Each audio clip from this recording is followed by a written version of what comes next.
నమస్తే టిఆర్ తాళ్ళపల్లి రమేష్. ఈరోజు మార్నింగ్ న్యూస్కు స్వాగతం. అన్ని పేపర్లోని ప్రధాన వార్తలు ఒకసారి చూసుకుందాం. దానికి సంబంధించి వరంగల్లో కమిషనర్లో కొనసాగుతున్న ప్రక్షాళన అని చెప్పేసి పేపర్లో ప్రధాన వార్తకు వచ్చింది. కాకతీయ పేపర్లు వాస్తవానికి ఏంటంటే ఎక్కడ పోయినా కూడా ఎక్కడ న్యాయం జరగకపోతే ప్రతి ఒక్కరు పోలీస్ స్టేషన్ పోతే న్యాయం జరుగుతుందని చెప్పేసి ఈ ప్రజలు కోరుకుంటారో అక్కడికి పోతారో న్యాయం జరుగుతుందని చెప్పేసి అంటూ ఉంటారు. కానీ కొద్దిమంది కాకీలు అవినీతికి అలవాటు పడిపోయి డబ్బులే కులమానంగా పనిచేస్తూ ఉన్నారు. కాబట్టి ఇక్కడ చాలామంది ఇబ్బందులు పడుతూ ఉన్నారని చెప్పేసి చూస్తూ ఉన్నాం, ప్రతిరోజు పేపర్లో చూస్తూ ఉన్నాం.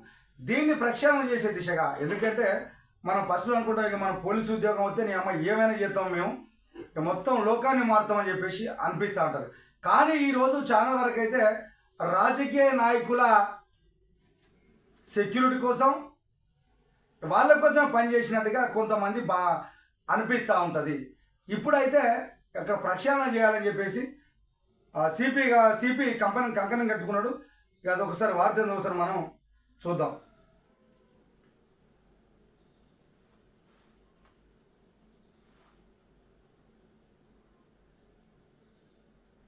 ఈ కాకతీయ పేపర్లో వచ్చిన ప్రధాన వార్త, అవినీతి కాకీలపై సిపి కొరడా అని చెప్పేసి ఆయన ఒక వార్త ప్రధానంగా ప్రచురణ జరిగింది. వాస్తవానికి ఏంటంటే ఎక్కడ ఎవరి మీద భరోసా లేకపోతే ఇద్దరు నమ్ముతారు, ఒకరినేమో డాక్టర్ను నమ్ముతారు, తర్వాత పోలీసు వాళ్ళ దగ్గర పోతే న్యాయం చేస్తుంది అని చెప్పేసి ప్రజలంతా నమ్ముతూ ఉంటారు. డాక్టర్ దగ్గర పోతేనే ప్రాణం కాపాడతాడు, పోలీసు వాళ్ళ దగ్గర పోతేనే మాకు న్యాయం జరుగుతుంది అని చెప్పేసి భావిస్తూ ఉంటారు. కానీ కొద్దిమంది కాకీల అవినీతి పరులుగా మారుతూ ఉన్నారు. ప్రతిరోజు పేపర్లో చూస్తాను, ఎక్కడో ఒకడ ఏసీబీ వాళ్ళకు పట్టుబడుతూ ఉన్నారు. ఇంత ఈ కేసు అయితే గింత డబ్బులు కావాలి నాకు, గిదైతే గిదైతే నేను న్యాయం చేస్తా, పక్కోని బెదిరిస్తా అని చెప్పేసి కొద్దిమంది వాళ్ళు ఉన్నారు. వాళ్ళను కొరడారు చూపించడానికి సిద్ధంగా ఉన్నారని చెప్పేసి అదొక వార్త అయితే వచ్చింది. నివేదికల ఆధారంగా కఠిన నిర్ణయాలు అమలు. ఏఆర్కు ఇటీవల ధర్మసాగర్ సిఐ శ్రీధర్రావు, తాజాగా Narmetta CI Abbayya plus SI వీళ్ళకి అమీర్పై వేటు పడ్డది. అవినీతిని సహించేది లేదని సిపి హెచ్చరిక. పారదర్శకత పాలనపై పోలీస్ బాస్ ప్రత్యేక నిఘా అని చెప్పేసి ఒక వార్త ఇచ్చిండు.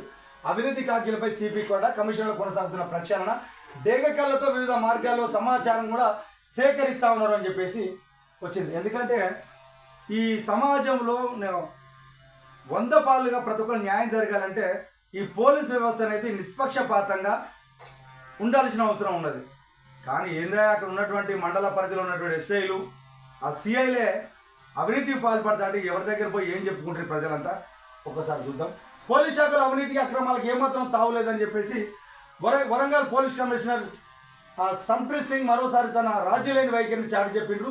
విధి నిర్వహణలో బాధ్యతారహితంగా వ్యవహరిస్తూ అవినీతికి పాల్పడుతున్న అధికారులపై కూడా ఆయన కొరడ చూపెట్టింది. కమిషనర్ వెస్ట్ జోన్ పరిధిలోని నర్మెట సర్కిల్ ఇన్స్పెక్టర్ ఎం అబ్బయ్యతో పాటు గతంలో బచ్చన్నపేట పోలీస్ స్టేషన్ పరిధిలో ఎస్ఐగా పనిచేసిన, ప్రస్తుతం ఏఆర్ అటాచ్లో ఉన్న షేక్ అమీద్లను సస్పెండ్ చేస్తూ ఉత్తర్వులు జారీ చేశారు. వరంగల్ కమిషనర్లో గత కొంతకాలంగా ప్రక్షాళన ప్రక్రియ కొనసాగుతుంది. ఇటీవల ధర్మసాగర్ సిఐ శ్రీధర్రావు ఆరోపణల నేపథ్యంలో ఏఆర్కు అటాచ్ చేయడంతో పాటు పలువురు ఎస్ఐలను బదిలీ చేయడం ద్వారా మంచి పనులు అందిస్తామని చెప్పేసి చెప్పారు. ఈ ఫిర్యాదులను నిష్పక్షపాతంగా పరిశీలించడం, విజిలెన్స్ నివేదిక ఆధారంగా తక్షణ చర్యలు తీసుకోవడం వంటి విధానాలను సిపి గారు అయితే అమలు చేస్తారని చెప్పేసి వాళ్ళు భావిస్తూ ఉన్నారు. ఏదేమైనప్పటికీ వరంగల్లో ఇక ప్రక్షాళన అయితే మొదలైంది. ఎవరైతే అవినీతి అధికారులు ఉన్నారో వాళ్ళపైన కొరడ చేస్తూ ఉన్నారు. ఇంకా ఏదేమైనప్పటికీ ఈ ప్రజలంతా అవినీతికి తావు లేకుండా ఏ చిన్నది వచ్చినా కూడా మీరు కూడా ప్రశ్నించాల్సిన అవసరం ఉన్నది. ఏందయ్యా మీరు చేసే పని ఏంది, మీరు మాకు ఇక్కడ సేవ చేయాలి, నిష్పక్షపాతంగా చేయాలి, తప్పేపడితో నిరూపణ చేసి వీళ్ళకి కోర్టులకు పంపించిన సందర్భం వాళ్ళ శిక్షలు పడే విధంగా ఉండే విధంగా మీరు ప్రయత్నాలు చేయాలి. కానీ ఈ డబ్బుల వ్యవస్థ ఏందే, మరి మీ ఉద్యోగాలు లేనప్పుడు ఉద్యోగాలు ఇవ్వండి, ఉద్యోగాలు వచ్చినా కూడా మాకు డబ్బులు కావాలంట అండి, ఏం చేస్తారో చూడాలి. మరి మీ డబ్బులను తీసుకుపోయి మీరు చేసుకుంటారా, మరి ఏం చేస్తారో. అవినీతి ఆపే అధికారులకు సిపి ఉపేక్షించేది లేదు, ప్రక్షాళన చేస్తాను, దీర్ఘకాలంతో పరిశీలన చేస్తాను అని చెప్పేసి సిపి గారు చెప్తా ఉన్నారు. ఇప్పటికైనా కూడా ఈ పోలీస్ శాఖ అనేది నిష్పక్షపాతంగా పనిచేస్తుందని చెప్పేసి ప్రజలు కోరుకుంటా ఉన్నారు.